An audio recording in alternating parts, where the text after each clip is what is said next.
name is Tommy Jones, and I am so excited to be here with you today at Now Playing. To understand how to write better songs, we first better understand what we mean by the word better. And that's a subjective phraseology, is it not? Because you might want to write songs for you, or you might want to make a career out of writing songs for other people.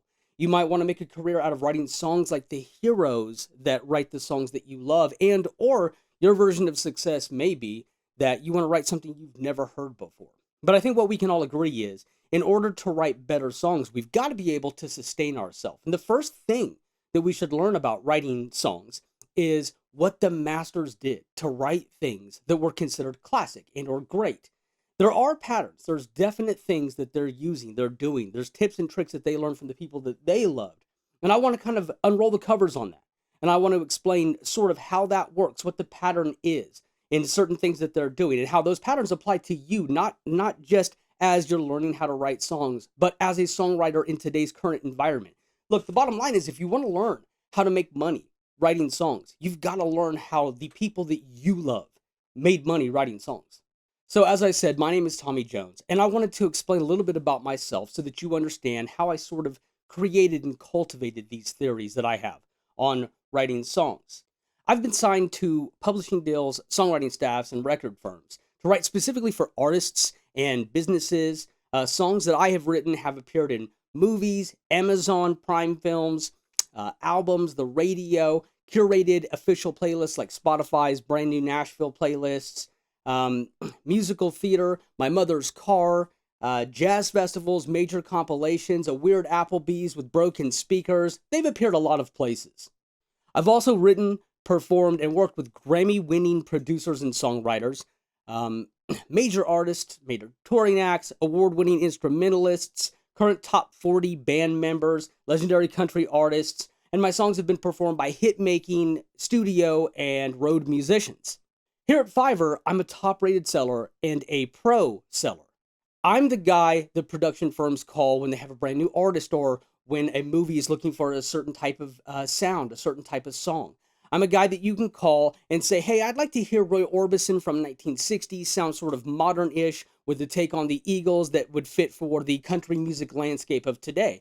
And because I understand the patterns of these things, you can come to me and I can kind of put them all together in a great big stew and then serve them back to you. And that is sort of what my job is like. But I'm a behind-the-scenes guy. I'm so behind the scenes that catering doesn't even know who I am. That's always been my dream, right? To be the guy who writes music for others. More than all that, today, while I still perform a lot of these tasks, and yes, they do pay the bills, I'm first and foremost a husband and a father. My work with Fiverr has ensured that I can use the tools of this platform to control my business, attract brand new clients of the same repertoire that they had previous to that, work at a pretty extensive and high level, and do so in sweatpants. Today, I want to talk to you about better songs.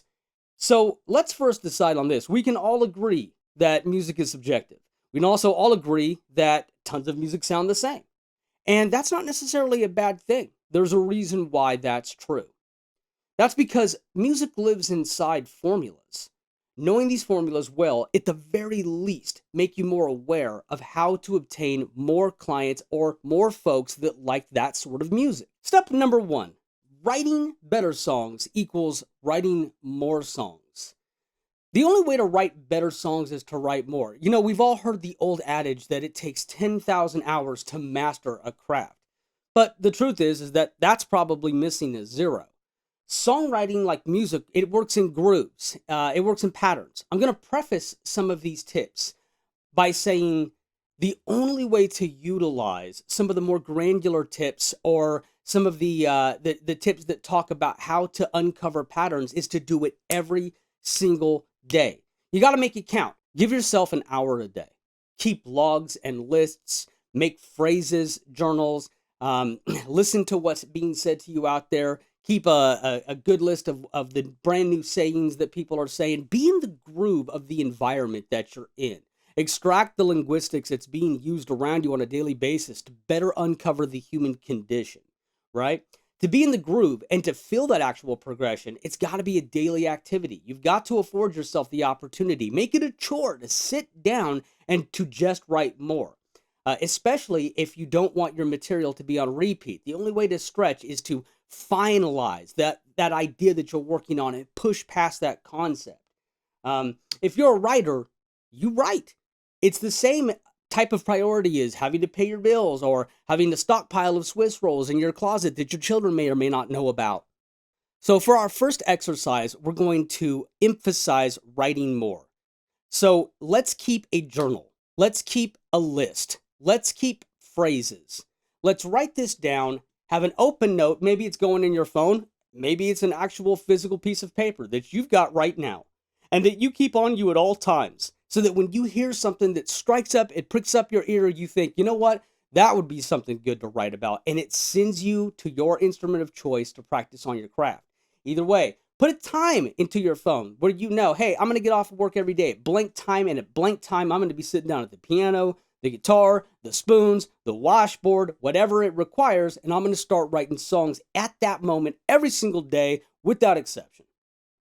Number 2, writing better songs equals writing different kinds of songs. Learning your standards is one of the most crucial and important elements of learning how to write songs. A musical standard is any song that's considered eternal or it's representative of a specific era, right? So we're all familiar with the fact that when we watch a movie that purports to be from the 40s, or maybe it is from the 40s, it has a different sound, a different style than a movie that would be set in the 60s. And of that, a movie that's set in the early 60s would have a drastically different attitude and sound than a movie that was created in the late 60s. To write better songs, you have to have an understanding between the different musical eras and the different musical patterns that those eras are using. Make a list of every single genre that you can think of. Now, this is a difficult exercise, but it's an exercise that will pay you over and over and over again, both in your creative approach to writing songs and your ability to attract clients. So let's go with this. Make a list of every genre that you can think of and every decade in which that genre thrived. Research the top 50 songs of each genre and make multiple lists for genres that change drastically in every decade. So what do I mean by that? If we open up on the 1960s, we can see what's called an around the horn progression. Now, some of you may be familiar with what's called the Nashville number system. For some of you that are not, you need to become invested in what this number system represents, because your ability to talk with other songwriters or producers is contingent on the basis of whether or not you understand how to speak musician. The Nashville number system was created because all of the keys seem to rhyme. The key of G sounds like E, sounds like C, sounds like D if you're on stage. And the last thing you want to do is yell across the stage to somebody, hey, key of G, and they hear E, and the next thing you know, you've train wrecked the show. So for that, what we've invented is called the Nashville number system. Now with the Nashville number system, whatever key you're in is in the one. So when I refer to the early 60s had a chord progression called around the horn, what I mean by that is it was a chord progression that went 1, 6 minor, 4, 5, and then back to the 1 again, which goes 1, 6 minor, 4, 5.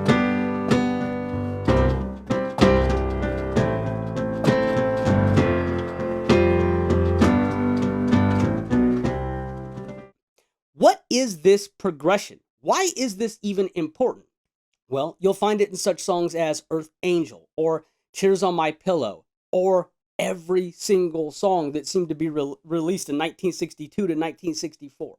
Now, why is this timeline important? You'll find those chord progressions, you'll even find that sound getting its way into today's modern landscape. Having an understanding of what those patterns are doing means that you can now satisfy client efforts. When they come by and say, hey, I want to write a song like such and such, you can translate what it is that they're looking to accomplish by understanding those patterns, and then you yourself can make something indicative of what they're looking for and yet totally unique and original. But the reason why I mentioned the 60s is because by the time that 1965 rolled along, that it was no longer just locked dead step into that around the horn progression. And by the time 1968 and 1969 rolled along, it was anybody's guess because the sky was the limit. Your understanding of the eras and the patterns and the way that these things work will greatly increase your ability to write songs, not just for yourself, but for people that you're writing songs with. Because one of the best ways to learn to write songs, One of the best ways to brush up against the basics that you may have forgotten for a long time. Look, you may have been a songwriter now for the last 20 years, and you just haven't brushed up against the basics in a very long time. One of the best ways to do that is go out and get yourself a co-writer. That's one of the best ways to do it, but you got to be able to speak to one another. You got to be able to talk about patterns. You got to be able to talk about eras so that both of you are on the same page. Hey, I want it to sound like this, and both of you understand what you're talking about. So when I talk about making a list of every genre that you can think of, there's a reason why. Every one of us is more comfortable than not in working in a specific thing. Maybe you have a couple of different go-to genres that you work in. And why? Because you're a fan of those genres. It's your favorite thing. It's your cup of tea. So naturally, you not only do you build an affinity for that genre, but you build up sort of a repertoire. This is how you write songs. But what's going to happen is we'll get locked into that pattern of only doing that one thing. So as a means to go outside of ourselves, the very first thing we're going to do is just think, hey, how many genres can I think of off the top of my head? And before you get very, you start to take away the sliver genres that are out there, the rock of rock of rock of rock, just say, all right, man, we got rock, we got pop rock, we got jazz, we got bebop, and kind of go into that. Because what I'm going to have you do is start to break down, if you can understand it here, just through your ears, what the patterns are that these genres are actually performing. Now, not only do you want to know what genre that you're referring to, but sometimes when we say genre, we even mean a specific decade or era, right? And the reason for that is because if we're talking about swing music, well, we're probably not talking about the 1970s by and large. And we're certainly not talking about music today. There is some decades that's associated to swing music or bebop jazz. So when you look at the genres and you look at the decades, now I want you to extract the 50 biggest hits of those genres. That's a large task. It's a task that'll take you a long time. But here's the deal. Songwriting is a large task. And it's a task that's going to take you a long time. Namely for the rest of your life, if you're going to become better at it. How is it that these masters even came up with these patterns? And how is it that these masters came up with these words? And why did it work? And why did the public love it so much that they wanted absolutely more of it? And we got to understand how music got to where it is right now only through understanding where music was already. Sometimes those places, they're one and the same. Every once in a while, music aligns itself with the past, and then it happens again, much like everything else. So number 2, the exercise for writing better songs equals writing different types of songs. This exercise is to be feared. It is to be respected. It is to be absolutely adhered to. It is to bring the shakes and the panics to your knees as the world falls down around you. Write down every genre that you can possibly think of. All the genres that you know off the top of your head. Write down the decades that those genres were really popular over. And if you don't know, then you're going to have to Google it. And then write down the 50 top number 1 songs of that genre. Not 49, not 47, go all the way. This is an exercise that will take you a long time to accomplish, but I guarantee you that if you discover this music and you listen to it, you try to hear what's happening in terms of patterns, you have no alternative but to become a more aware and an even better writer than you are currently. We can agree that all music makes a pattern, even if that pattern is chaos. These patterns are a foundation that you will draw from to construct your songs. Learning the patterns of certain styles will teach you how to reward or manipulate the listener's expectations. Recognize the instrumentation, every single instrument that you hear. Obviously, when we're listening to early rock and roll of the 1950s, 54 to 56, you're not going to hear the same type of instrumentation that you might hear if you're listening to swing of the 1930s or 40s, or if you're listening to Western swing of the 1930s or 40s. This is important because when the client comes to you and says, hey, I would like to replicate and really be in the middle of a song that sounds like it is early 1950s rock, right on the cusp of it finally being identified as rock and roll. Great. The last thing that you're going to want to do then at that point is to create a horn arrangement. So as an exercise, sit yourself down in front of these genres, maybe some that you're not even comfortable with, maybe some that you're discovering for the first time. And what you're going to do is pick apart what you hear, not only in terms of pattern, how many times did they go back to the 1? When did they go to the 4? Does the chorus build up to a minor or does it build up to a 5?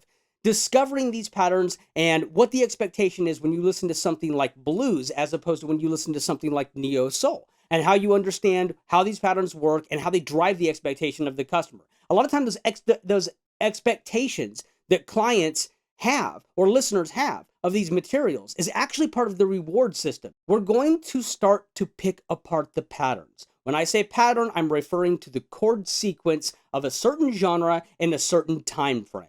So let's make a list of the different patterns that we hear. Knowing that the key that we're in is in our 1, tell me, does the song go 1, 4, 5 like a blues song may do?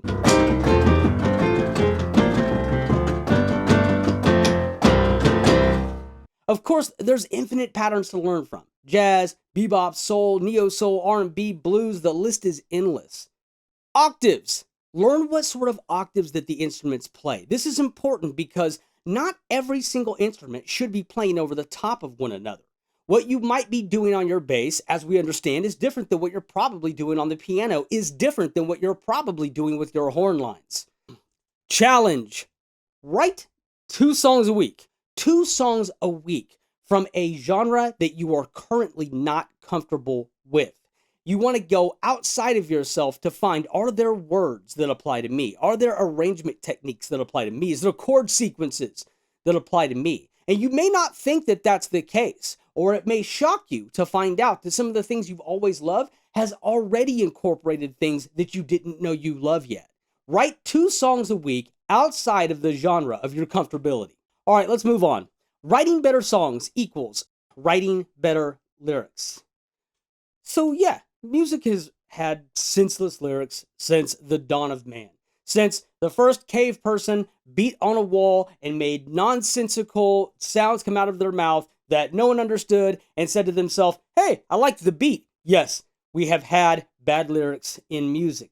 However, when you're teaching yourself songwriting, one of the best, most important ways to go about it is to understand and navigate the linguistics that's being used, how it operates in that timeline, and why certain things are chosen to reflect back humanity's need to understand the human condition. When you're writing lyrics, it's always important to start with the basics, no matter where you're at on your journey, no matter how comprehensive of a lyricist that you consider yourself to be. So when we speak to the basics, let's start here. Songs should have an absolute structure, a beginning, a middle, and an ending. Now, I know a lot of you are contrarian, and I know a lot of you like to point to exceptions to philosophize as to why those are rules. Those are exceptions. The bottom line is, when it comes to writing songs, you should have a beginning, a middle, and an end. Or at the very least, you should know how to write songs that have a beginning, a middle, and an ending. Let's talk about redundancies, right? Let's talk about, a lot of times, brand new songwriters have a great idea for a song. In fact, they may even have a great idea for a hook of a song. They know they're going to tell their story from verse 1 and get themselves into the hook in the chorus. And that's about as much as they have. They stumble on the concept of, oh no, now I have to say more things. But I said everything I wanted to say. And how do I get over that? So what we're going to do is we're going to strike down any single instance of redundancy that happens in your song, even if that means you have to do a ton more thinking about what's going on in your song.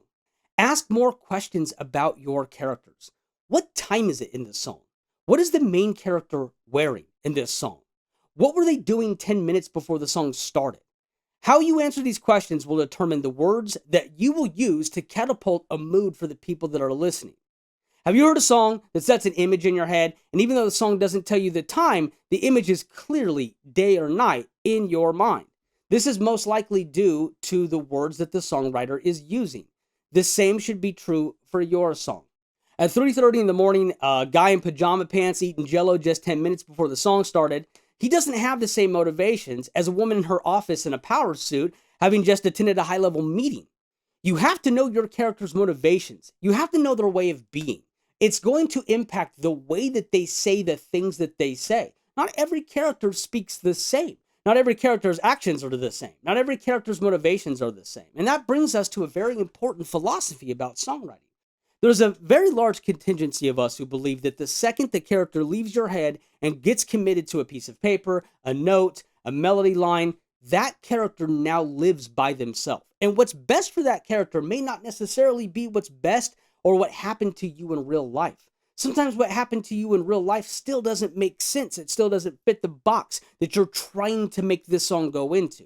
But from a listener's perspective, for them to take away something of meaning, for them to relate to it, for them to understand their condition by listening to a song, they have to understand exactly what happened to this character and why. So understanding that these characters can live by themselves is a liberating experience that gets you away from holding yourself accountable to philosophies that were never real and that never helped songwriters to begin with. Philosophies like every song you write is autobiographical and it has to be about you. It doesn't have to be about you. Exercise. When you get stuck, write down 10 questions about the characters and make yourself answer them. 10 questions. So let's say right now you've got verse 1 and you've got a chorus. And you know these things are killer. You came in with the intro, you got your verse, you got your chorus, right? And you're thinking to yourself, this is amazing. It's just that it's 45 seconds worth of music and I need to figure out what I'm trying to do next. The best thing to do is stop what you're doing and write down questions about these characters. Let's take a look at some of those. Ask yourself, what time is it in this song?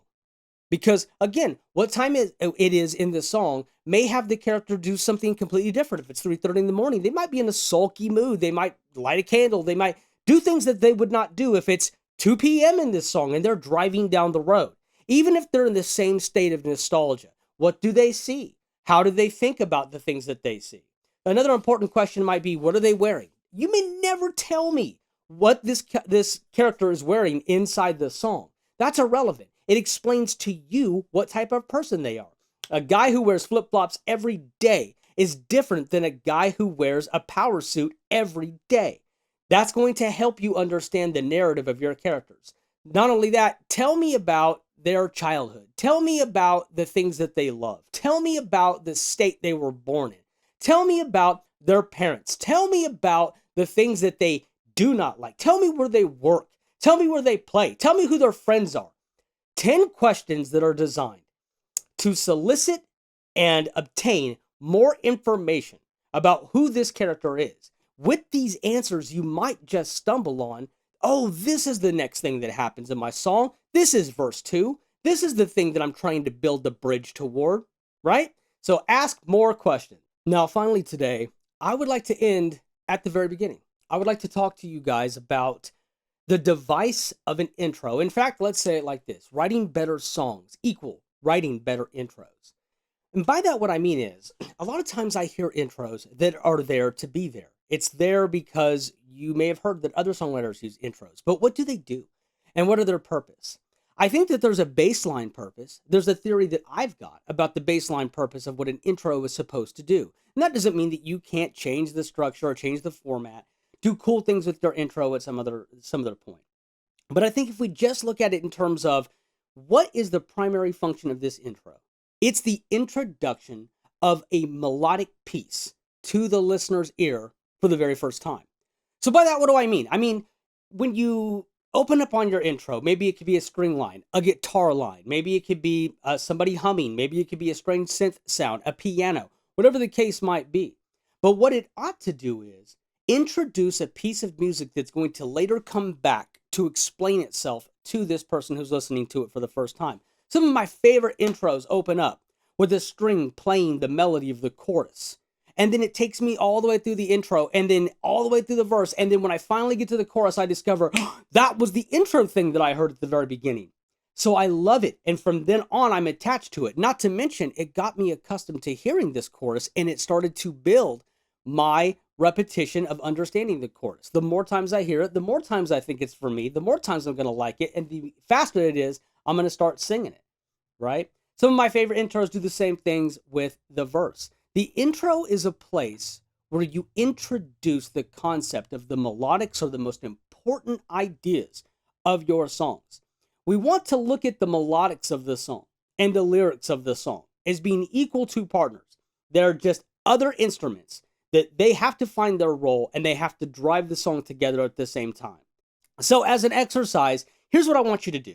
Take some of the songs that you've already written, take the melodies from either the verse or the chorus or the bridge, and incorporate that melody into the opening chord sequence of your intro. If your intro opens with the same chords as the verse, try putting the melody of the chorus over the top of that. See how it works. See whether or not it changes the entire context. If you are at the very beginning and you're not comfortable yet with writing melodies over the top of an intro, take some of your favorite songs, whether they're using the device that I'm talking about or not. Incorporate the chorus melodics at the very beginning of the intro and see how you like it. Intros serve a very specific purpose. And with that said, I would like to speak now about the bridge. Take me to the bridge! When we're talking about bridges, a lot of times I see that songwriters will suggest a bridge because they feel that their song is now stale. They'll feel that the chord sequence that they are in the middle of, they've played enough. This is not a good reason for a bridge. A bridge is a very large piece of real estate in this 3.5-minute song. It's an important piece of real estate. Not every song needs a bridge. In fact, a lot of songs suffer greatly because of their use of a bridge. There is a couple of reasons to use a bridge. And the very first one that I'd like to share with you is the very most important one. It's to demonstrate brand new information. Do you have a key piece of information in your lyrics that you've been withholding? Much like a mystery. Is there a brand new revelation that you're going to give the listener for the very first time? That's a perfect time to incorporate a bridge. Is there a way that you want to summarize the story that's going to add levity and going to add some very keen information to what these people have been listening to? If so, that's a very good reason to have a bridge. If you're using a bridge because you've just beaten this chord sequence into the ground and now you just want to hear anything else, you don't need a bridge. You need a better chord sequence. You need a chord sequence that doesn't exhaust the listener. You need a pre-chorus. You need a better arrangement. So in summarizing this portion, I want you guys to take away that an intro is an introduction to the things that are going to happen in your song. And much like a reprisal, when it comes back, they'll say, oh, that's the melody to the chorus. That's a good reason to use an intro. And with the bridge, the best reason to use a bridge is not because you want to hear something different. It's because you have something important to say. All right, guys, I have so enjoyed my time here. I think that we discovered some of the really cool basics of learning how to write songs, learning how to write better songs. And hey, sometimes when you've been doing it for as long as I have, you get so far away from the basics that just to say them aloud again makes me remember, yeah, that's how I did that thing. I really enjoyed doing that. It's always good to come back to the basics and remember things like, keep the narrative simple, beginning, middle, and end, and use your intro on purpose. And writing better songs is about writing more songs, right? So I'm really grateful that I got to share some of my own theories that I have, good or bad, true or false, and maybe that will help you guys in some way to write songs that really speak to people's condition of humanity and being a human. So in any event, again, my name has been Tommy Jones, and I have loved being able to share with you guys. Thank you, and I'll see you again down the road.